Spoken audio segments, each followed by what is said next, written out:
Break के बाद एक बार फिर आप सभी दर्शकों का स्वागत है। दमदार 10 में हम बात करेंगे अयोध्या के राम मंदिर चढ़ावा चोरी मामले की। राम भक्तों का भरोसा एक बार फिर से कायम करने के लिए लगातार ट्रस्ट बड़े एक्शन कर रहा है और कदम भी उठाए जा रहे हैं। चढ़ावा चोरी का खुलासा होने के बाद से राम मंदिर की व्यवस्था पूरी तरह बदलने जा रही है। बड़ी खबर आपको दे दें, आज से राम मंदिर ट्रस्ट की सीईओ के चयन की प्रक्रिया शुरू होने जा रही है। सीईओ की सिलेक्शन के लिए बनाई गई 3 मेंबर्स की कमेटी की आज दिल्ली में पहली बैठक होगी। ये meeting retired justice Pramod Kohli के घर पर होगी। बैठक में retired lieutenant general Vishnukant Chaturvedi मौजूद रहेंगे, जबकि कमेटी के तीसरे मेंबर सुरेश हावड़े वर्चुअली जुड़ेंगे। 3 सदस्यों वाली ये कमेटी राम मंदिर ट्रस्ट के सीईओ के लिए 3 नामों का सुझाव देगी। सूत्रों की माने तो 22 जुलाई को होने वाली ट्रस्ट की मीटिंग में सीईओ के नाम पर मुहर लग सकती है। ट्रस्ट अब राम मंदिर के ट्रस्ट के नियमों में भी बड़ा बदलाव करने जा रही है। राम मंदिर ट्रस्ट की डीड में बदलाव होगा। ट्रस्ट डीड में सीईओ की नियुक्ति का प्रोविजन जोड़ा जाएगा। ट्रस्ट के अध्यक्ष, महासचिव और ट्रेजरर के साथ साथ बाकी सदस्यों की जिम्मेदारियां भी तय की जाएंगी। इसकी जिम्मेदारी के पराशरण को दी गई है। पराशरण अपने सुझाव 22 जुलाई को होने वाली ट्रस्ट की मीटिंग में रखने जा रहे हैं। राम मंदिर के एडमिनिस्ट्रेशन के लिए एक सीईओ के सिलेक्शन के लिए है, ताकि एक अच्छे तरीके से एडमिनिस्ट्रेशन मंदिर की चलाई जाए कि एक ऐसा आदमी सेलेक्ट किया जाए जिसका एडमिनिस्ट्रेटिव का एक्सपीरियंस हो, जो फाइनेंस के बारे में भी जानता हो, अकाउंटिंग भी समझता हो और कमिटेड आदमी, डेडिकेटेड, और सबसे अच्छी जो ऊपर बात है कि वो कम से कम रिलीजियस माइंड का हो। ट्रस्ट ने रेजोल्यूशन अडॉप्ट किया है जिसकी कॉपी हमें भेजी गई है। उसके मुताबिक तो 1 माह का समय है। मेरा कोई भी इसमें किसी प्रकार की संस्तुति का प्रश्न ही नहीं है। ये तो एक उच्चतम स्तर की समिति बनाई गई है। उसमें आपको मालूम है न्यायाधीश उसके अध्यक्ष हैं संभवतः।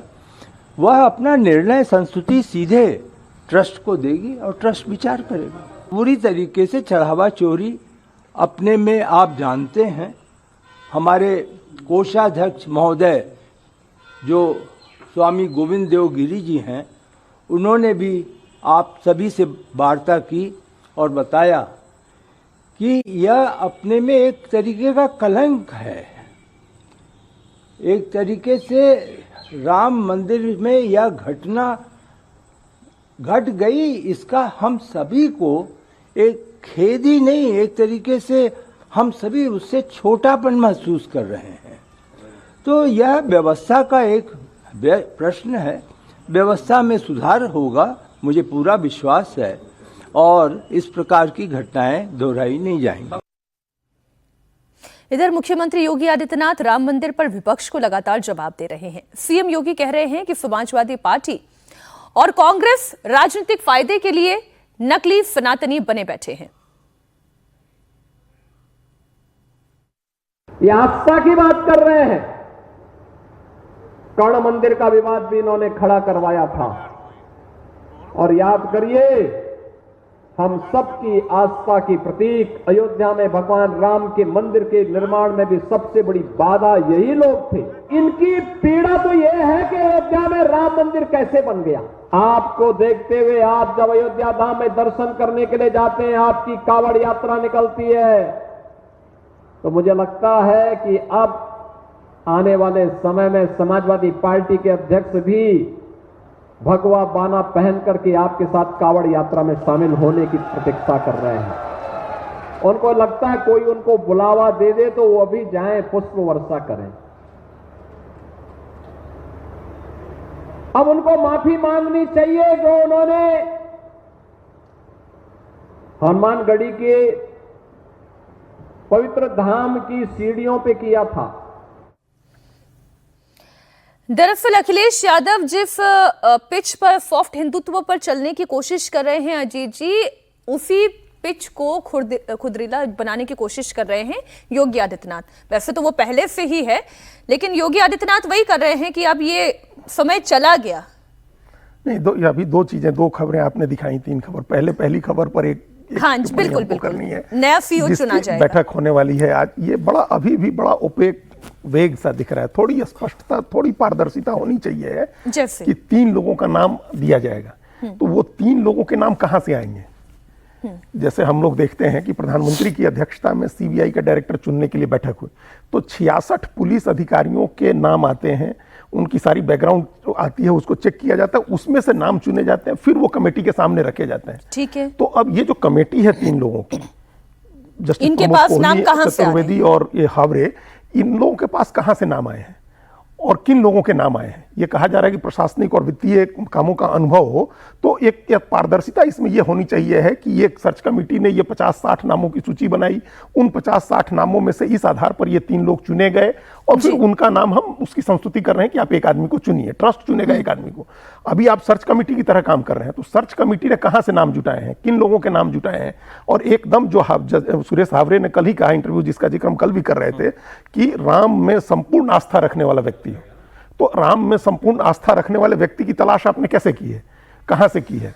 तो ये थोड़ी स्पष्टता, मतलब मैं पारदर्शिता इस इसको और मामले वो में करती हूँ होनी कि चाहिए। संघ नाम भेज रहा है, बिल्कुल, बीएचपी नाम मिल रहा भेज रहा है, या BJP ट्रस्ट में साधु संतों साधु की संत भेज टीम रहे में हैं, से बिल्कुल, कोई नाम भेजे exactly, गए यही हैं, ये हमारा क्लैरिटी कहना तो नहीं था। है। भाई यही कहना था कि साधु संत भेज रहे हैं, मतलब फिर आगे कोई गड़बड़ी नहीं हो, कोई ठीक है। ऐसा चेहरा ना आ जाए जिसको लेकर के 10 तरह के सवाल उठने लगे, तो वो नहीं होना चाहिए है। तो ये थोड़ी स्पष्टता, पारदर्शिता होती, क्योंकि ये सारे काम भक्तों का विश्वास, उनकी आस्था बहाली के लिए हो रहा है, तो ये उस तरह से होना चाहिए कि इसमें पारदर्शिता हो। अच्छी बात है, ये हो रहा है। अब जो दूसरी बात है जिस पर हम लोग, अखिलेश यादव वाला मामला है, ये हम लोग लगातार इस पर चर्चा कर रहे हैं। देखिए अभी जो खबरें आप दिखा रही हैं, आपके ग्राफिक्स में चीजें आ रही हैं कि वो कन्नौज में मंदिरों में लाइटिंग करवा रहे हैं अपने सांसद निधि के फंड से। अखिलेश यादव, हाँ। वो गौ माता को राष्ट्रमाता का दर्जा देने की जो स्वामी अविमुक्तेश्वरानंद की मांग है, उससे समर्थन कर रहे हैं। गौ ध्वज यात्रा को समर्थन दे रहे हैं। वो अपने उन्होंने जो सैफई में मंदिर बनवा रहे हैं और उन्होंने कहा कि मंदिर पूर्ण हो जाएगा तो हम अयोध्या दर्शन करने जाएंगे। तो ये कोई हैरानी नहीं होगी जो योगी आदित्यनाथ जी ने कहा कि एक दिन वो भगवा पहन के और कांवड़ लेके चल दें। तो अब ये क्या वही बाकी है। अब उनको मुसलमान का टिकट देखिएगा इस बार कितना कम होगा, यादव का टिकट देखिएगा कितना कम होगा। लोकसभा चुनाव में उन्होंने सिर्फ 5 यादव लड़ाए थे 80 में से, तो वो यादव भी कम करेंगे, गैर यादव पिछड़ा पर फोकस रहेगा, मुसलमान भी कम करेंगे, दलित पर फोकस होगा। 100 टिकट वो देने जा रहे हैं दलित और एसटी को। 84 सीटें दलित के लिए आरक्षित हैं। उन्होंने कहा कि 14 और देंगे, हम जनरल कॉन्स्टिट्यूएंसी से लड़ाएंगे। तो सारा फोकस जो है गैर यादव पिछड़ा दलित पर है। मुसलमान तो ठीक है, वैसे नाम के लिए इन्होंने रखा है, और जरूरत हुई तो जरूर यात्रा करेंगे, भगवा पहन के कांवड़ लेके जाना होगा तो जाना हुआ तो वो भी करेंगे। आइए बात पंजाब की कर लेते हैं। पंजाब में भी आखिरकार चन्नी और बघेल बैठक हुई। पंजाब कांग्रेस की बैठक पर आज सबकी नजर है, क्योंकि आज पहली बार चन्नी गुट सशर्त कांग्रेस प्रभारी भूपेश बघेल के साथ बैठक करने वाला है। यह बैठक कांग्रेस मुख्यालय में नहीं बल्कि चन्नी गुट के विधायक राणा गुरजीत के घर पर होगी। बैठक में यह भी शर्त रखी गई है कि प्रदेश अध्यक्ष राजा वड़िंग शामिल नहीं होंगे। बताया जा रहा है कि बैठक चन्नी गुट के करीब 50 नेता शामिल होंगे, अपना पक्ष कांग्रेस प्रभारी भूपेश बघेल के सामने रखेंगे। चन्नी गुट राजा वड़िंग को प्रदेश अध्यक्ष बनाने की मांग कर रहा है, तो वहीं प्रदेश अध्यक्ष राजा वड़िंग कह रहे हैं कि पार्टी में सब ऑल इज वेल है। खबर आ रही कि उन्होंने दो शर्तें रखी हैं। एक तो यहाँ पर 15 सेक्टर में कांग्रेस ऑफिस में बैठक नहीं होगी, और दूसरा उस बैठक के अंदर राजा वड़िंग मौजूद नहीं होंगे। मेरे को नहीं पता, शायद इंडिया टीवी को किसी ने बताया हो, लेकिन मेरे को नहीं पता ऐसी शर्तें रखी हैं। और नेचुरली यार, जब उनकी कोई मेरे से अलग बात है तो नेचुरली वो मेरे से अलग करेंगे। क्या हो जाएगा मोरिंडा में भी। तो ऐसा हो सकता है कि उसमें जब मैं बैठूंगा तो मैं मतलब कि बैठना ही नहीं चाहिए मेरे को लगता है कि पहले वो भूपेश बघेल साहब से बात करेंगे, फिर हम लोग बैठ के बात कर लेंगे। चन्नी आएंगे उसमें? यार अब चन्नी साहब से पूछिए, पर मेरे को खबर है कि आएंगे। सुना तो यही है, बाकी पता नहीं है।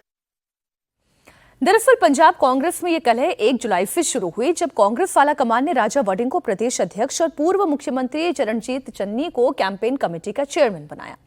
इसके बाद चन्नी गुट ने आपत्ति जताते हुए राजा वड़िंग के नेतृत्व पर सवाल उठाए। सांसद सुखजिंदर रंधावा भी चन्नी गुट के साथ हैं और वो भी राजा वड़िंग पर सवाल उठा रहे हैं। इस बात का राजा वड़िंग जी को उनको कहना, भाई मैं तो तेरे साथ कभी रूठा ही नहीं, तेरे साथ तो एक ही था रंधावा। ये अपने में देख के रंधावा क्यों रूठ गया। आज उसको जहां बैठे होना चाहिए था मेरे साथ। मैं सीनियर भी हूं उससे, उसका सपोर्टर भी हूं। गर्मा गर्मी जहां थोड़ा गिले शिकवे पार्टियों में होते रहते हैं, और हमारी पार्टी इंटरनल डेमोक्रेसी देती है ये बात कि अपनी बात रखो और अपनी बात रख के उस पर फिर बातचीत रखो। तो मेरे को नहीं लगता कि ऐसे कोई मतभेद हैं कि जो हमारे ठीक नहीं हो सकते। ऑलरेडी सबसे बातचीत होती है, वो बोलते हैं यार चलो इकट्ठे बैठ के बात करेंगे, वो इकट्ठे हैं हम इकट्ठे हैं। तो ऐसा कुछ नहीं है कि जो ठीक नहीं हो सकता है। अब ये पंजाब कांग्रेस में जो गुटबाजी चल रही है सज्जन जी, ये क्या गुल खिलाएगी? क्योंकि राजा वड़िंग भले ये कहते हैं कि मुझे नहीं पता कौन सी शर्तें हैं नहीं है, चन्नी बिना शर्त के भूपेश बघेल के मिल ही नहीं सकते।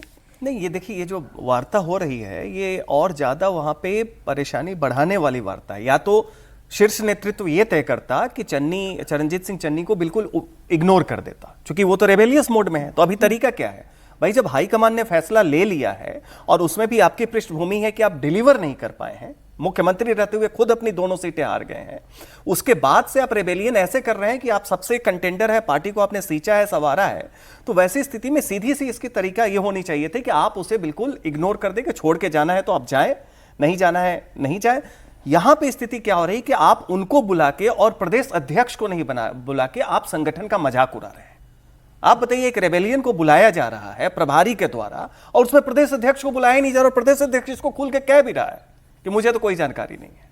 तो ये और भी जो मामला है ये अपने समस्या के मकर जाल में उलझता जा रहा है, ये और भी गहराएगा। इसमें सबसे बढ़िया तरीका ये था कि जो रेबेलियस थे, हाईकमान का फैसला हो गया, आपकी असहमति थी, पार्टी के अंदर रखे, आप खुल के रेबेल कर रहे हैं और उसके बाद आप बार्गेनिंग भी करना चाह रहे हैं, उसमें जो है तो पूरी की पूरी लेजिटिमेसी अपने ही प्रदेश अध्यक्ष को छोटा दिखा दिया। निश्चित तौर पे लेजिटिमेसी क्राइसिस इसी तरीके से बनती है। एक और क्राइसिस है, लेकिन ये क्राइसिस E20 पेट्रोल को लेकर है। इस पर सियासत हो रही है, सोशल मीडिया पर तरह तरह के पोस्ट आ रहे हैं, मामला सुप्रीम कोर्ट तक पहुंच चुका है। कोई कह रहा है कि गाड़ी का इंजन खराब हो रहा है, कोई कह रहा है कि सरकार अपना पॉकेट भर रही है। इसमें पीआईबी ने फैक्ट चेक किया, पूरी डिटेल अपनी वेबसाइट पर डाली। पीआईबी ने पेट्रोल में इथेनॉल मिश्रण कार्यक्रम के इम्पैक्ट के बारे में जानकारी जारी की। इसके मुताबिक पेट्रोल में इथेनॉल के मिश्रण की वजह से देश को 1.97 लाख करोड़ रुपए विदेशी मुद्रा की बचत हुई है।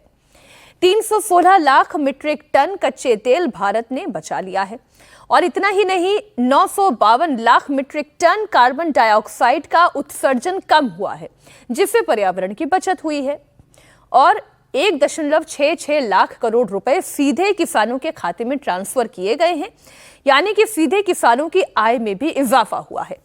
अब पीआईबी ये भी बता रहा है कि इथेनॉल कोई नया ईंधन नहीं है। ब्राजील और अमेरिका जैसे देश दशकों से पेट्रोल में इथेनॉल मिलाते आ रहे हैं। भारत में 2001 में पायलट प्रोजेक्ट के तौर पर यह शुरू किया गया था, और 2006 में कई राज्यों में E5 यानी कि 5% मिलावट शुरू की गई थी। हालांकि पीआईबी ने यह भी माना कि E20 की वजह से कई गाड़ियों में 5% तक के माइलेज की कमी आई है। साथ ही यह भी बताया गया कि ईरान जंग के दौरान जब पूरी दुनिया में पेट्रोल की कीमतें आसमान छू रही थी, तो भारत में जो मामूली इजाफा हुआ है इसकी वजह E20 ही है। तो ये तो पीआईबी की तरफ से सारी बातें कही गई हैं। अब जो हाईलाइट करने वाली बात है वो ये है अजीत जी, ये सारी बातों को सही मानते हुए अगर हमारा इंजन इस E20 इथेनॉल मिक्स पेट्रोल को अगर सपोर्ट नहीं कर रहा है, तब तो कार कंपनी से बात करें, इंजन को उसके अनुरूप तैयार करें। बिल्कुल, असली बात यही है, किसी को इथेनॉल के मिश्रण से समस्या नहीं है। समस्या यह है कि आपने बाध्य किया है हर व्यक्ति को कि आपको यही खरीदना है, ये समस्या है जी। अभी कल भी जो पेट्रोलियम मिनिस्ट्री ने कहा कि आपको यही खरीदना होगा, हम इसके लिए अभी तैयार नहीं है कि हम E20 या E5 पेट्रोल भेजें या अलग अलग ग्रेड के पेट्रोल देश भर के पेट्रोल पंप्स में भेजें। हमारे पास लॉजिस्टिक्स नहीं है, आपको यही खरीदना होगा, एक बात। दूसरी, हम इसकी कीमतों में कोई कमी नहीं करेंगे। तो ये आप जो कह रहे हैं आप एक तरह से डिक्टेट कर रहे हैं जनता को कि हम आपको जो देंगे वही आपको लेना है, चाहे आपकी गाड़ी का इंजन इसको सपोर्ट करता हो या नहीं करता हो। नहीं तो ये क्या ये पेट्रोलियम मंत्रालय कार बनाने वाली कंपनी से भी बात कर रहा है या नहीं कर रहा है? असली सवाल यही है कि भाई जब 2001 से ये प्रोसेस चल रहा है, 2006 में जब 5% मिश्रण शुरू हुआ, आपने जब 20% मिश्रण करने का 5 साल का लक्ष्य रखा और आपने उसको 5 साल पहले ही पूरा कर लिया। आपने 6 साल या 10 साल का लक्ष्य रखा था, 5 साल पहले पूरा हो गया, 30 का था और 25 में पूरा हो गया। 100% पेट्रोल पंप पर आप E20 पेट्रोल बेचने लगे। तो इसी हिसाब से जो ऑटोमोबाइल कंपनियां हैं उनको तैयार करना था कि आप अपनी गाड़ियों के इंजन भी 2025 तक जो तमाम गाड़ियां हैं आप उसका इंजन E20 पेट्रोल के लिए तैयार कर दीजिए। वो आपने नहीं किया। 2000 ये सारी समस्या जो आ रही है वो 2023 से पहले की गाड़ियों के इंजन के साथ आ रही है। आप अभी बाद वालों के साथ नहीं आ रहे। तो पुराने जो गाड़ियां हैं उनको कम से कम ऑप्शन दीजिए कि वो उनकी गाड़ी, या तो आप इंजन उनको मॉडिफाई कराइए। सारी कंपनियों को कहिए कि इनका इंजन मॉडिफाई करें। कल एक खबर आई है, नितिन गडकरी ने कहा कि उनके कंपनियों को कहा गया है कि उनके पुर्जे आप फ्री बदलेंगे जिनमें खराबी आ रही है, लेकिन वो पुर्जे नहीं बदले, वो वॉशर्स बदले जाएंगे जो सिर्फ प्लास्टिक के पार्ट हैं, छोटे छोटे 1-2 वॉशर्स बदले जाएंगे। सारे इंजन पर जो असर हो रहा है वो नहीं बदला जाएगा। आप माइलेज 5% कम हो गया, कीमतें कम हुई नहीं, आपने इथेनॉल मिश्रित कर दिया, उसे कीमत थोड़े कम हो गई है। कीमत तो अभी बिहार में 113 रुपए और दिल्ली में 102 रुपए लीटर पेट्रोल बिक रहा है, तो कीमत थोड़े कम हो गई है। और इसमें एक और बात देखिए, इसमें क्या विपक्ष का कोई नैरेटिव भी है? नहीं, विपक्ष की नैरेटिव तो हर क्राइसिस में चाहेगा नैरेटिव बने, लेकिन देखिए यहाँ पे सरकार की चिंता होनी चाहिए जो कार के जो उपभोक्ता हैं, कंज्यूमर हैं, उनका क्या एक्सपीरियंस है। अब आप स्टेक होल्डर्स की बात कर रहे हैं, स्टेक होल्डर आपका जो कॉमन यूज कर रहा है उसको, वो आम जनता को भी तो आप मानेंगे ना। अब ये सारा पीआईबी का जो ज्ञान है ये पहले क्यों नहीं आया? आप लोगों को बताते कि पहले हम ये करने जा रहे हैं। तो ये होता है ना कि जनता को आप इन्फेंटलाइज करें और खुद हेडमास्टर की तरह ज्ञान देना शुरू कर दें। वैसी स्थिति में हो, इसमें सबसे बड़ी लोगों के आक्रोश का कारण यह है कि जब समस्या आई है, लोगों ने शिकायतें की है, तब आप ये सारा का सारा इसका फायदा गिना रहे हैं। ये इससे जिसका घाटा 5% हो, 10% हो। मैं इस बात को ऐसे समाप्त करती हूं कि भले ही पीआईबी की तरफ से फैक्ट चेक कर लिया गया हो, बता दिया गया हो, लेकिन अभी तक इस मामले पर विवाद खत्म हो जाएगा ऐसी संभावना इसलिए नहीं है क्योंकि ऑटोमोबाइल कंपनीज ने ऐसे इंजन तैयार ही नहीं किए हैं जो E20 पेट्रोल को सपोर्ट कर सके। और जब तक ये नहीं होगा तब तक ये विवाद बरकरार रहेगा। ये विवाद उस तरह है जैसे अमेरिका और ईरान के बीच में बढ़ता हुआ टेंशन है, क्योंकि मिडिल ईस्ट में एक बार फिर से मिसाइल और ड्रोन उड़ने लगे हैं। ट्रंप ऐलान कर चुके हैं कि ईरान के साथ अब कोई सीज फायर नहीं है, ये सीज फायर खत्म हो चुका है। वो ये भी दावा कर रहे हैं कि ईरान उनके साथ डील करने के लिए बेकरार हो रहा है। ईरान और अमेरिका के बीच अगले राउंड की बातचीत होगी या नहीं, लेकिन इस पर सस्पेंस है। ट्रंप ने ईरान को एक बार फिर बड़ी धमकी दी। ट्रंप ने ईरान को सीधे सैन्य चेतावनी देते हुए दावा किया कि अगर ईरानी सरकार ने उनकी हत्या की कोशिश की तो अमेरिका की 1000 मिसाइलें पहले से ही ईरान पर निशाना साधे तैयार है। ट्रंप ने ईरान को चेतावनी देते हुए ट्रुथ पर लिखा है, अगर ईरानी सरकार दुनिया के किसी भी हिस्से से उनकी हत्या की साजिश को अंजाम देती है या ऐसा करने की कोशिश भी करती है तो अमेरिका फौरन जवाब देगा। ट्रंप ने दावा किया कि 1000 मिसाइलें पहले से ही ईरान की ओर निशाना साधे तैयार है और जरूरत पड़ने पर हजारों मिसाइलें फौरन तैनात की जाएंगी। ट्रंप ने आगे ये कहा है कि अमेरिकी सेना को पहले ही आदेश दिए जा चुके हैं और जरूरत पड़ने पर ईरान के हर हिस्से को पूरी तरह से तबाह करने की क्षमता उनके पास है। ये जो डेथ टू ईरान वाली बात है, ट्रंप ने कौन सी नई बात कही है? वही तो, इसमें कोई नई बात नहीं कही है, बल्कि हर दिन अपने को बहुत दयनीय बनाते जा रहे हैं डोनाल्ड ट्रंप। दुनिया के सुपर पावर का जो सबसे बड़ा व्यक्ति है, मतलब जिसको मानते हैं कि फ्री वर्ल्ड का सबसे बड़ा नेता, वो अपने आप अपना मजाक बना रहा है, अपने को दयनीय दिखा रहा है। जब आपकी हत्या हो जाएगी, आपकी हत्या की कोशिश होगी, आपका सीक्रेट सर्विस, आपका CIA, आपका FBI, आपके पास 27 जो जासूसी एजेंसी, वो सब क्या कर रहे होंगे कि आपको नहीं सब फेल हो जाएंगे और ईरान कामयाब हो जाएगा। तो ये कह के आप एक जो सहानुभूति अपने ही लोगों की हासिल करने की कोशिश कर रहे हैं या ईरान को विलेन बनाने की कोशिश कर रहे हैं, इसमें कुछ भी नया नहीं, उल्टे आप और दयनीय होते जा रहे हैं, पैथेटिक होते जा रहे हैं। अब रही बात, ये हमको इस पूरे मामले में सिर्फ एक बात समझ में आ रही है मीनाक्षी जी, कि ये जो MOU हुआ था 17 जून को, ट्रंप उससे निकलने को बेकरार थे क्योंकि उसमें ऐसी बातें थी जिसमें उनको लग रहा था कि हमारी हार हुई है। वो उससे निकलना चाह रहे थे। 28 जो लाख करोड़ रुपए का पैकेज देने की बात हो या अपना इनको परमाणु वाले मामले पर उसको बंद नहीं कराने की बात हो, होर्मुज खोलने की बात हो, फ्रीज जो संपत्ति फ्रीज है वो खोलने की बात, इन सब चीजों पर लग रहा था कि निकल के और नए सिरे से MOU हम डिस्कस करें। तो अब ये जो बात हो रही है, 18 तारीख को बात होने की चर्चा हो रही है, 18 जुलाई की होती है नहीं होती है, लेकिन अब ये है कि नया MOU बने। ट्रंप अब उसको खत्म कर दिया, सीज फायर अब समाप्त हो गया 17 जून वाला, अब नया MOU बने, इसकी तैयारी में वो लगे हुए। ये जो शुरू से फिर से शुरू करने की बात डोनाल्ड ट्रंप कर रहे हैं, इसमें ईरान की बेकरारी है या नहीं, ऐसा कुछ दिखाई नहीं दे रहा है, क्योंकि अभी जितनी भी बातें हो रही हैं वो डोनाल्ड ट्रंप के ही जरिए एक तरफा बातें निकलकर सामने आ रही है। ट्रंप की धमकी के बीच अमेरिकी फौज ने ईरान की घेराबंदी तेज की है। बड़ी खबर आपको दे दें, अमेरिका का aircraft carrier George H.W. Bush Iran के बिल्कुल पास पहुंच चुका है। ये नई सैटेलाइट तस्वीरें हैं जो आपके सामने हम रख रहे हैं। इसके मुताबिक aircraft carrier George H.W. Bush Oman की खाड़ी पहुंच चुका है। अब ये जंगी बेड़ा ईरान की मिसाइल रेंज के अंदर है। USS George H.W. बुश के आने से ओमान की खाड़ी में इस समय अमेरिका के 2 एयरक्राफ्ट तैनात हो चुके हैं। यानी अब ईरान पर नए राउंड का हमला कभी भी शुरू हो सकता है। सचिन जी, इसका मतलब तो फिर यही है कि हॉर्मुज़ स्ट्रेट एक बार फिर बंद होने जा रहा है। जो थोड़ी बहुत राहत मिली थी वो खत्म होने जा रही है। निश्चित तौर पे देखिए, अभी वहां पे एक सर्वे आया है जिसमें यह है कि जो मागा बेस इनका है उसमें 25% तो बिल्कुल है कि आपको कोई लड़ाई नहीं करनी है, लेकिन उसमें 50% ये चाहते हैं कि जो ईरान का कॉन्फ्लिक्ट है उसको क्लीन तरीके से आप फिनिश कीजिए। कहने का मतलब है कि आप मेसी नहीं छोड़ के विड्रॉ नहीं कर सकते हैं, इस बार खत्म करते हैं पूरा काम। तो वो है कि आपको क्लीन करना, और क्लीन का मतलब हर किसी को पता है कि जिस ऑब्जेक्टिव के साथ मैंने शुरुआत किया था वैसे कीजिए। तो ट्रंप के साथ सबसे बड़ा प्रेशर ये है कि हॉर्मुज के इशू पे एनरिच्ड यूरेनियम में थोड़ा वेट कर सकते हैं लोग कि बात चल रही है, इंस्पेक्शन हो रहा है। हॉर्मुज तो सीधा दिखता है ना कि ईरान जैसे ही एक उस पे कहीं भी अटैक करता है किसी कमर्शियल शिप पे, और उससे पूरी दुनिया प्रभावित होती है, और इसके लिए सीधा ट्रंप जिम्मेदार होते हैं, क्योंकि लड़ाई के पहले वो ओपन था, अब आपके कारण वो ईरान के दखलंदाजी में होंगे। वैसी और यूएस ने ये वादा भी किया था कि सबको सिक्योर रखेंगे। निश्चित तौर पे। तो वैसी स्थिति में ट्रंप के पास अब ये है कि वो डेस्परेशन में उनके साथ ये है कि वो किसी भी तरीके से इस डील को फिनिश करें। अब वो दिख रहा है कि भाई ईरान के पास आपकी तरह कोई डोमेस्टिक कंपल्शन नहीं है। वहां की जो सुप्रीम लीडर्स हैं और बाकी IRGC है, उसे नहीं देखना है कि इलेक्शन में कौन जीतेगा कौन हारेगा, वो तो उन्हीं के बीच में से कोई होता है उस तरह के। वैसी स्थिति में ट्रंप की अभी सबसे बड़ी डेस्परेशन ये है कि किसी तरीके से, और ये जो अब ये भी एक डेस्परेशन का मैं और उदाहरण आपको दे देती हूं। ट्रंप ये दावा कर रहे हैं कि ईरान की तरफ से बार बार बातचीत की पेशकश की जा रही है। ईरान की तरफ से मैसेज आ रहे हैं कि वो बातचीत जारी रखना चाहता है। ट्रंप का दावा है कि उनकी तरफ से ईरान को कड़े शब्दों में बता दिया गया है कि बातचीत हो या ना हो, लेकिन ईरान के साथ अब सीज़फायर नहीं होगा। ईरान के साथ सीज़फायर खत्म हो चुका है। ये एक पोस्ट है। अब ये डेस्परेशन ईरान का एक्चुअली है भी या नहीं है? नहीं, हमने पहले ही कहा कि ईरान के पास कोई डोमेस्टिक कंपल्शन नहीं है। उसके बाद सबसे बड़ा बार्गेनिंग लेवरेज है हॉर्मुज, और हॉर्मुज में या तो अमेरिका एक्सट्रीम फोर्स यूज करे, जिसके लिए कि ट्रंप तैयार नहीं है, क्योंकि जैसे ही वो उसमें उलझते हैं उनकी पूरी प्रेसिडेंसी इसमें उलझ जाएगी। ईरान रेसिस्ट तो कर ही लेगा।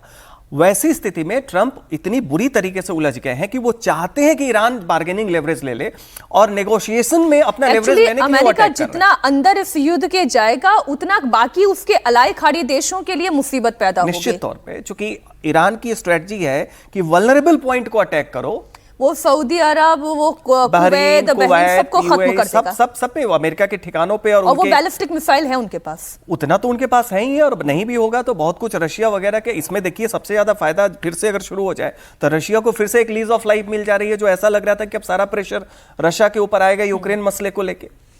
तो इतना तय है कि हॉर्मुज़ स्ट्रेट पर खतरा अभी भी मंडरा रहा है। ये जंग अब यहां से एक बार फिर से तेज होती हुई दिखाई दे रही है, डिपेंडिंग अपॉन कि ट्रंप अपना अगला बयान कब देते हैं। आज दमदार 10 में इतना ही। बहुत शुक्रिया अजीत जी आपका भी, सचिन जी आपका भी हमारे साथ जुड़ने के लिए।